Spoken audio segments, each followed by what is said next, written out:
स्मरण, मनन, जप, भक्ति और चिंतन, इन सभी में अत्यंत सूक्ष्म अंतर है, परंतु ये सभी साधना के महत्वपूर्ण चरण हैं।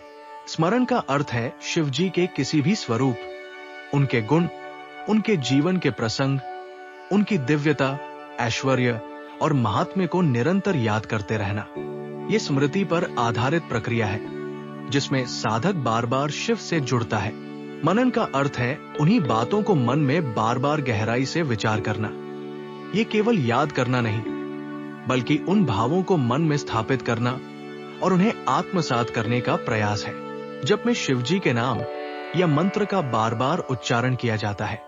इसमें ध्वनि और मंत्र शक्ति का विशेष महत्व होता है। जब साधक के भीतर ऊर्जा का संचार करता है।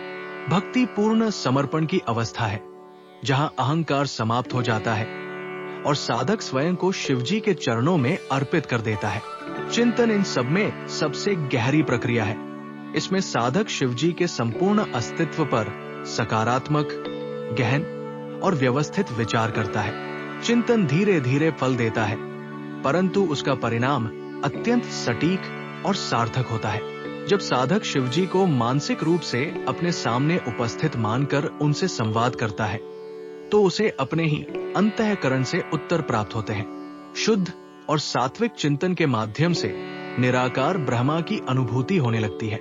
धीरे धीरे साधक को हर स्थान पर शिव का दर्शन होने लगता है।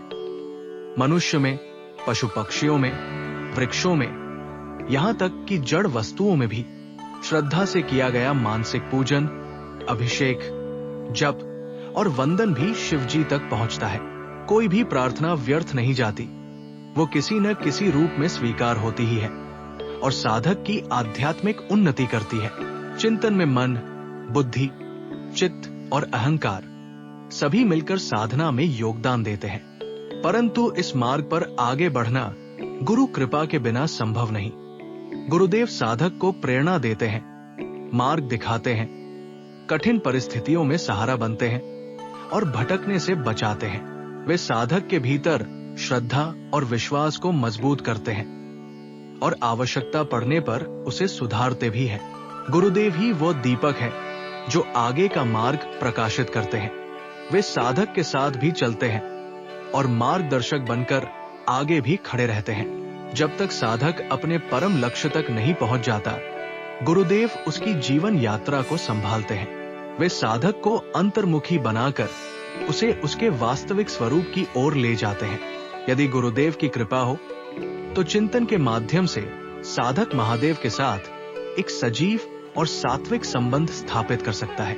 महादेव की कृपा ही अंतिम लक्ष्य है, उनका सानिध्य अंतिम ध्येय है, उनकी अनुभूति ही सर्वोच्च प्राप्ति है।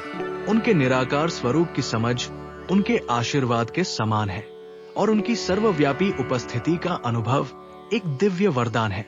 ये सब गुरु के चरणों में बैठकर, उनकी सेवा करके और पूर्ण श्रद्धा से उनके प्रति समर्पित होकर ही प्राप्त किया जा सकता है।